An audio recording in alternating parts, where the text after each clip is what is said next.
On today's show, let's talk about the embarrassment of riches that is the Los Angeles Dodgers farm system. You are Locked On MLB Prospects, part of the Locked On Podcast Network, your team every day.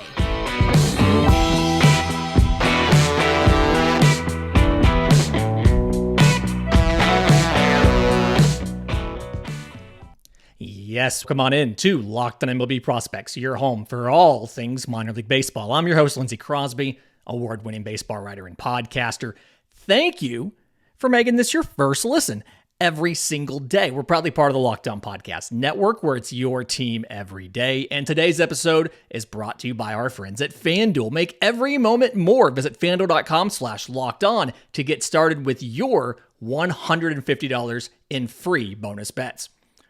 Okay, so the Los Angeles Dodgers have arguably the best farm system in baseball, not necessarily from the amount of talent in there, although it is a top 5, top 3 system. There could be arguments for other teams like the Orioles or whatever, but I would argue the Dodgers are the gold standard of being able to both draft and sign international free agents, whether they are pitchers or they are position players, and develop them into major league players. The Los Angeles Dodgers are, without question, kind of the gold standard at being able to do this. And when you look at the top prospects in the system, it's really interesting because you have some guys who may not end up staying in this farm system. It's guys who may get traded, guys who are blocked at the major league level because of the lineup that you have right now. So the number one prospect in the system, and a guy that we've all heard the conversation about trading him or not trading him, is infielder Michael Busch. 98 games in AAA last year. He did briefly get up a little bit here and there, but it was very sporadic play time. And so his MLB numbers are not impressive, and I also don't think representative of what he's able to do as a player. But in AAA, last year in 98 games, Michael Busch batted .323, .431, .618. Absurd slugging percentage there. 27 home runs, 57 extra base hits, 65 walks to 88 strikeouts, and 4 for 4 on stolen bases. Something where they used him. He was drafted as a first baseman. He played first base at North Carolina. They've tried him at second. They've tried him at third. I like to jokingly call him like baby Max Muncy or Max Muncy Jr. because it's a similar scenario of a guy that is going to give you good power numbers, that doesn't necessarily have great defense or a great arm, that's played some second and third, but either way is probably best suited to be a first baseman. And when you look at the current composition of this roster, Freddie Freeman at first. They've announced Mookie Betts is the second baseman. You re-signed Max Muncy, so he's at third. Shohei Ohtani is now your DH. It's really hard to figure out where Michael Busch goes unless, A, you think he can convert to something like left field, and he's tried a little bit of that in the minors, and it's been forgettable. Or is he a piece in an acquisition in some sort of trade? And on this show a couple weeks ago, we relayed a trade proposal that came across that was like Michael Busch, Gavin Lux, and 2 pitchers to the Brewers for Corbin Burnes and Willy Adames. And I don't know what the best use of Michael Busch is, but it feels like he has more values to other teams than value he has to the 2024 Los Angeles Dodgers. Simply because defensively, he's not really suited for second. He's not really suited for third. You have options at all of those places anyway. You have a first base and DH for a long time now. And so he's already 26 years old. Do you leave him in the minors for another season? Or do you call him up, put him on your bench? Where do you play him? I don't really know what happens to Michael Busch. So it feels like the best path is probably to trade him. But if you do trade him, the good news is you have plenty of other top prospects and really promising players in this system right behind him, right behind Michael Busch in the rankings. That catcher Dalton Rushing, 2022 second rounder out of Louisville. embarrassment of riches here, one of 3 really promising catcher prospects in this system, along with Diego Cartaya, who's coming up later, and Thyron Lorenzo, who we don't actually get to in this show because there's so many guys to talk about. But Dalton Rushing, 89 games in high A Great Lakes. So he was with the Great Lakes Loons. 28, 404, 452, 15 home runs, 34 extra base hits, 72 walks to 93 strikeouts, 1 for 1 on stolen bases. Dalton Rushing's in a really interesting scenario where he is a good catcher. He played 46 games at catcher, 23 at first base, 19 at DH. He's a good catcher, right? 27% caught stealing percentage, like a 985 fielding percentage overall. And he comes out of Louisville, and for the most part, a Louisville catcher knows what they're doing behind the plate. But is he going to be good enough to pass Will Smith? And that's the big question, right? Because, again, you've got Freddie Freeman at first base on a long-term deal. Will Smith, I believe, has a couple, I think maybe 2 more seasons of contractual control. Is Dalton Rushing playing to be the guy behind the guy at catcher? Or is he going to be a bat? Like, what's going to happen here? When you look at Dalton Rushing, he looks like a football player. And he played football in high school, so it makes sense. But just big, 6'1", 220, big shoulders, muscular, looks the part of a power-hitting baseball player. But he's also really good, okay? 90th percentile exit velocity of 105 miles an hour. The power is there. It's probably somewhere between a 60 grade and a 70 grade, right? Contact rate of 75%, or somewhere around 75%, a little bit above that. So I think it's probably a little bit better than you see as far as, I think Baseball America called him a 45. I think it's at least a 50. And yes, the batting average wasn't necessarily amazing this year. Again, a 228 in high A, but an adjustment period for him, I feel like it's good. The chase rate, 15%. A lot of the issues with Dalton Rushing felt like he struggled with really good velocity, especially elevated up in the zone. And then his hands he felt like he didn't have quick hands. And so you pitch him inside, things where he has to get the bat into the zone rather quickly, like high velocity up in the zone, he couldn't really handle it. So I feel like that's something that could be worked with and could be corrected. And so I'm high on Dalton Rushing as a top prospect. And I actually think he's a better catching prospect as far as long-term than the guy who's ahead of him in the system as far as farther advanced in Double A, and Diego Cartaya, who's in the next segment. Third guy here, as far as another top prospect, we're going to go with right-hand pitcher Gavin Stone. He did get some time in MLB last year, about 31 innings. ERA was rough up there, but in his 19 AAA starts, 21 total appearances, Gavin Stone went 7-4 with a 4.74 ERA, 100 2/3 innings, 120 strikeouts, so 10.7 per 9, 246 walks, 4.1 per 9, and 12 home runs allowed. And when you watch Gavin Stone, it is fastball, changeup, slider, and the changeup is really good. And I think watching Gavin Stone get destroyed by Atlanta last year is one of the reasons why maybe I'm hesitant to buy into changeup dominant pitchers. So really good changeup, sits mid-80s, a lot of late movement to it. And he pairs it with a fastball that's in the mid-90s. So there's your 10-mile-an-hour separation. He can touch 98 with that. He has a slider. He throws in the mid-80s. It is the same velocity band as the changeup. And then he added a cutter during the season, which he doesn't really have a lot of confidence in pitches that are not that fastball. And some of it is, not that changeup. And some of it is the command of those other pitches. The fastball especially, it feels like that fastball hangs sometimes, and it'll be more, if he misses, he's going to miss over the plate or miss in the heart of the plate versus missing outside or missing up, and it gets crushed. So he went to the changeup too often last year, and something where guys could start maybe sitting on the changeup, ignore the slider, and just like foul off the fastball until they got a changeup to hit.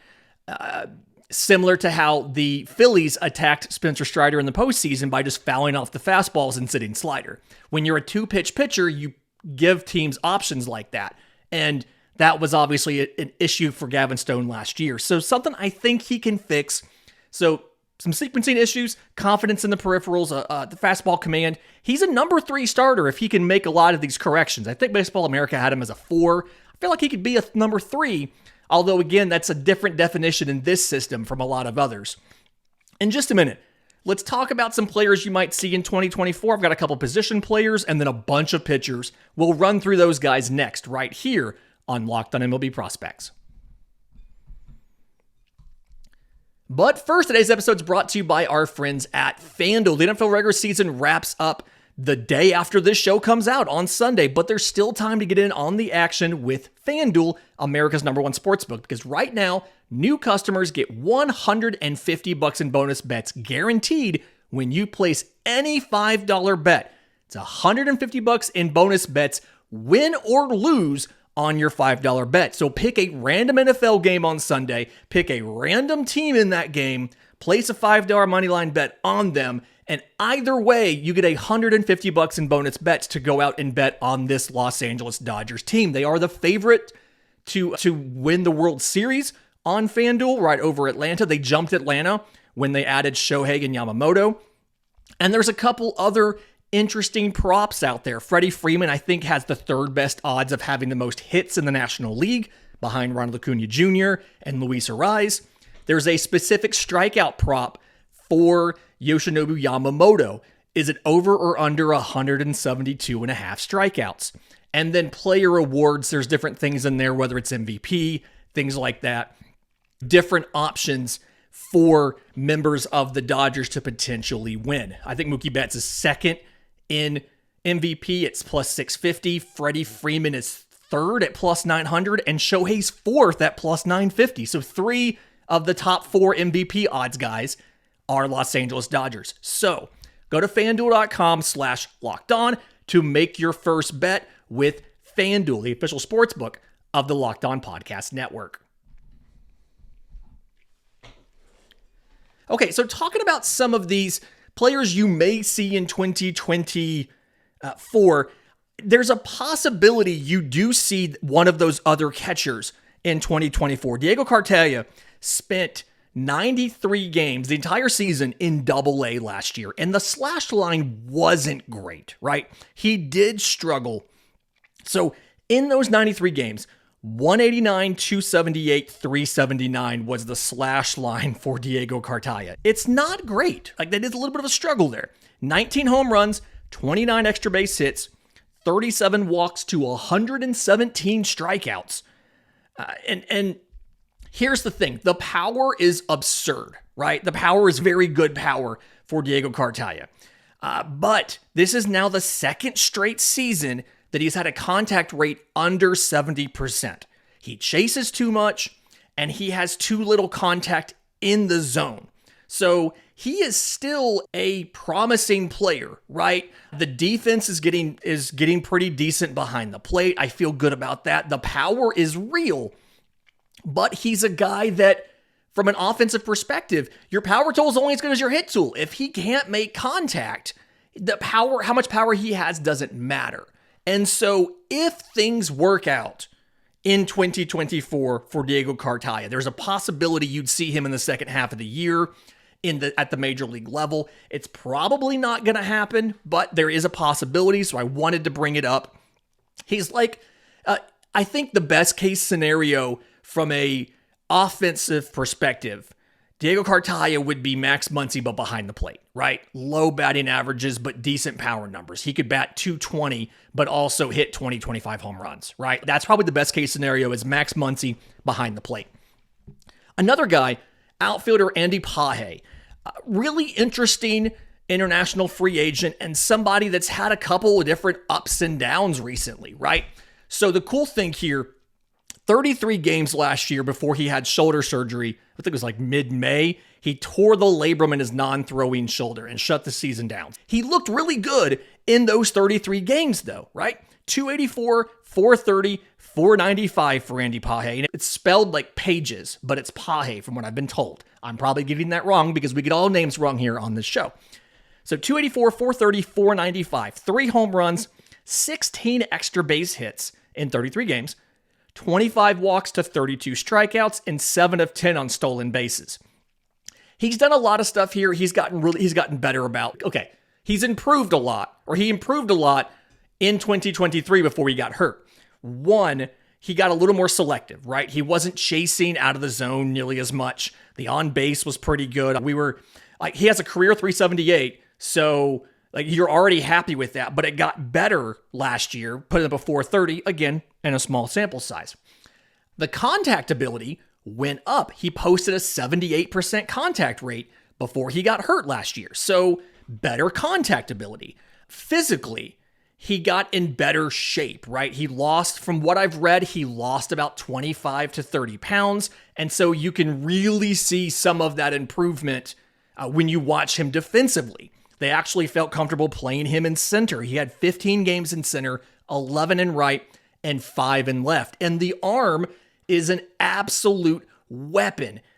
Probably a 70 grade arm. Remember, the labrum tear was his non-throwing shoulder, right? So a scenario where you feel good about his power, you feel good about his improved contact, you feel good about his improved defense, provided that he's healthy. He could be pretty quick. He could pretty quickly get to LA and be able to be an outfield reinforcement for them, and then work him into a 2025 everyday role, it feels like. A lot of pitchers that you need to know about in this system that you're going to see in 2024. There's quite a few arms here that are really interesting. At one point in time, AA Tulsa, the Tulsa Drillers, had the best rotation in the entire minor leagues. I've grabbed 4 of these guys that you need to know about. Some of them have already debuted at the major league level, but either way, 4 different guys you need to know about. We'll do them real quick because we don't have a ton of time here in this segment. But right-hand pitcher Nick Frasso. There's a lot of questions about, is he going to be a reliever or is he going to make it as a starter? He has a fastball, slider, sinker, changeup mix, and they're all really good. The fastball sits around 95. He can run it up to 98. Again, throws the sinker. The slider is not a lot of movement, but it's all really late movement, the very last second. So it sits in the upper 80s. It's nice and hard, and last second movement means you usually don't end up barreling it. He doesn't use the changeup a ton, but he's got the changeup. Here's the thing though. He made 25 starts in 2023. He only pitched 93 innings. So he was under 4 innings a start. So you're in the scenario of, in 2024, do you use Nick Frasso out of the bullpen and you let him go after one time through the order and you go to the next guy? Or do you try to build him up all year to make him into a 5 and dive? I don't know what happens, but the stuff is really good for Nick Frasso, so you need to know about him. Another guy is right-hand pitcher River Ryan. Fastball, sweeper, curveball, changeup. The thing here with River Ryan is he's super inexperienced, right? He doesn't have nearly as much time on the mound as a lot of other guys who would be in this same time frame of being 25 years old. He was a two-way player at a smaller school.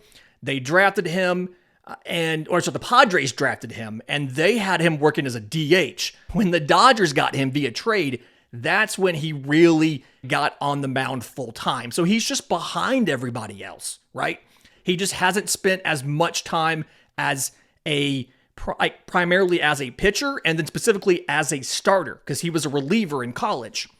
The stuff is really good. I think it's good enough where he can stick in the rotation. It's just a question of how long does it take him to get to that point because of the inexperience.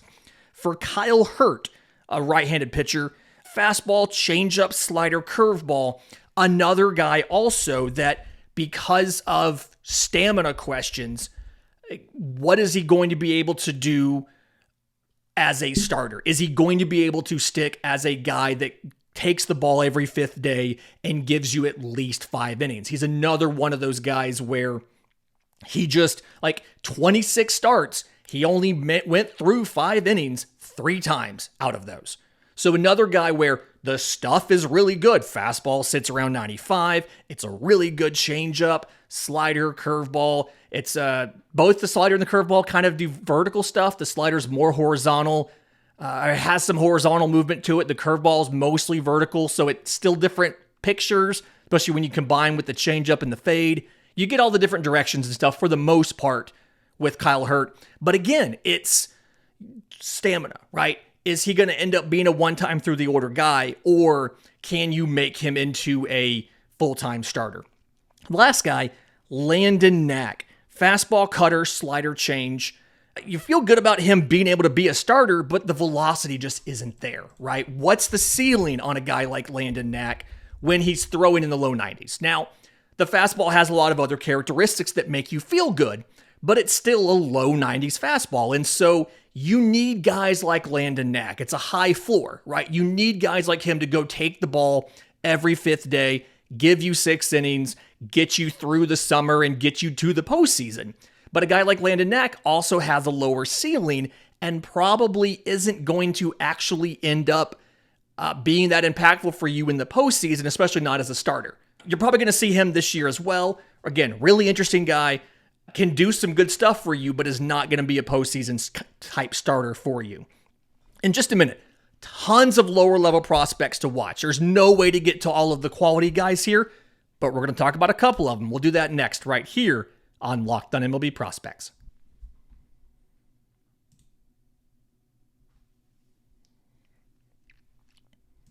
Final segment of Locked On MLB Prospects for the week, going over the Los Angeles Dodgers farm system. Again, tons of lower level prospects to talk about. We're not going to get to all of them, but I want to talk to you about right-hand pitcher Peyton Martin, 2022 17th rounder out of high school. And yet that late in the draft, I think the Dodgers may have gotten a little bit of a steal here, okay?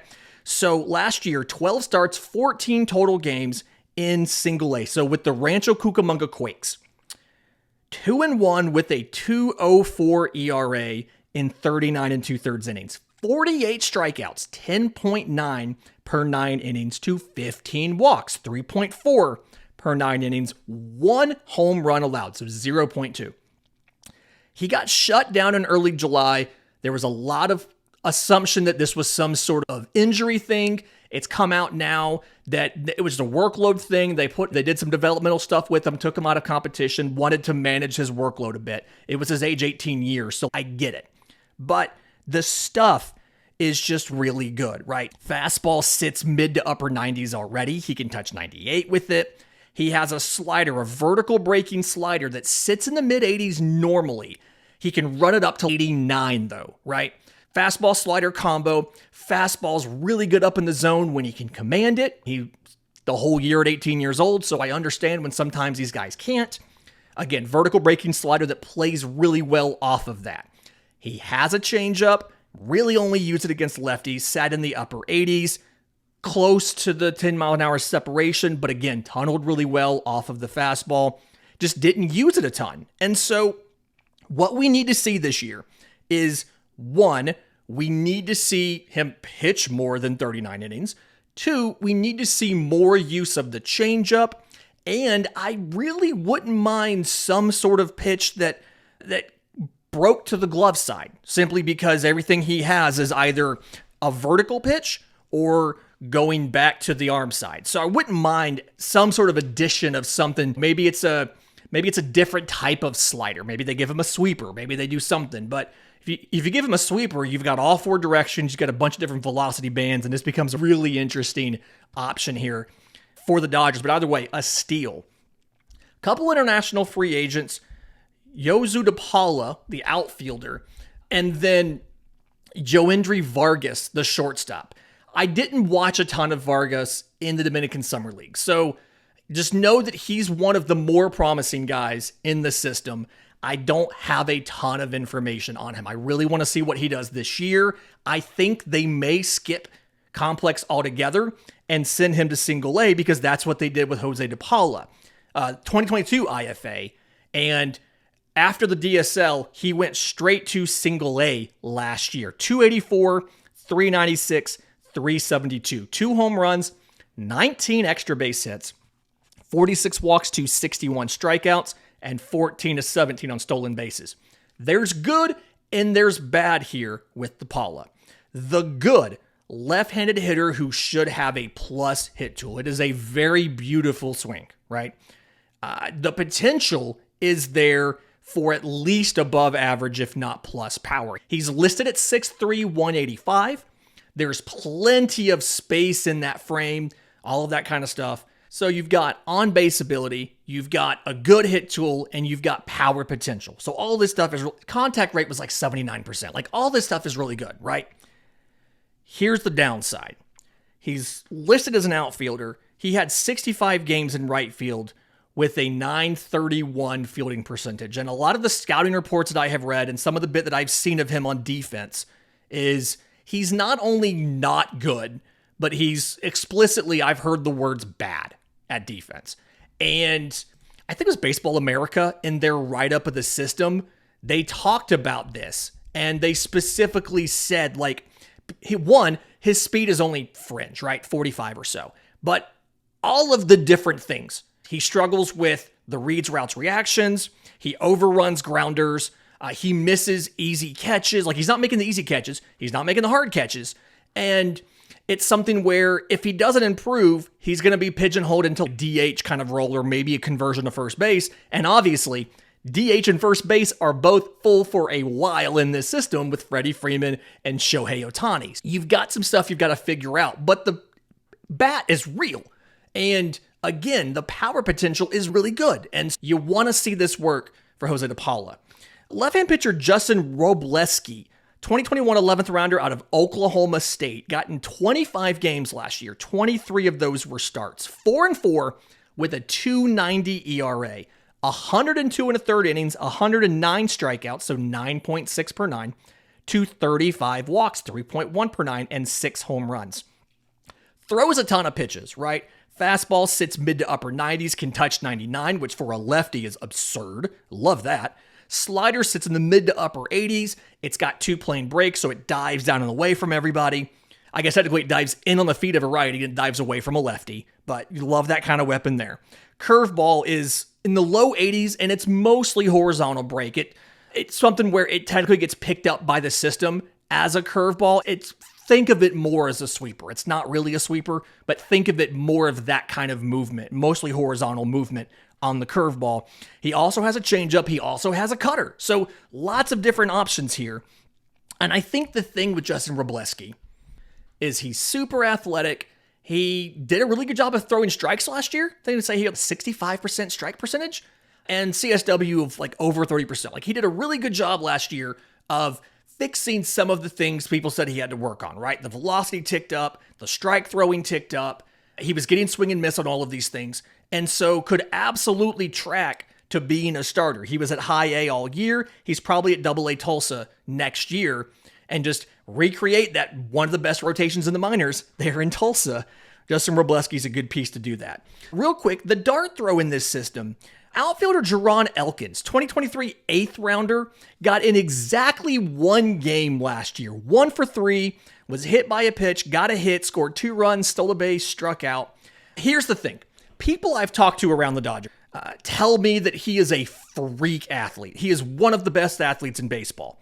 And so when he's healthy, which was part of the issue last year, when he's healthy, it's plus arm, it's plus speed, there's the potential for plus power, depending on how he develops. And it's all like, he just has to have a chance. He has to have health. He has to have an opportunity to get on the field and do this stuff. And if there's any organization that I trust to take a super athletic, raw talent and mold them into a major league player, it's the Dodgers. And so complete dart throw, I don't think anybody's got him rated in their top 30s or whatever, but if he works out, he's going to be phenomenal. We'll find out more by the end of 2024. Fantastic week this week. If you have mailbag questions, we are still doing Monday mailbags during this 6 weeks. I'm on Twitter at Crosby Baseball. Show's on Twitter at Locked On Farm. Email, Discord, subtext, all of that It's in the episode description. It's in the show notes. I have a link tree down there for all of that stuff. Until Monday's show, remember, it's always a great time to pay a minor leaguer.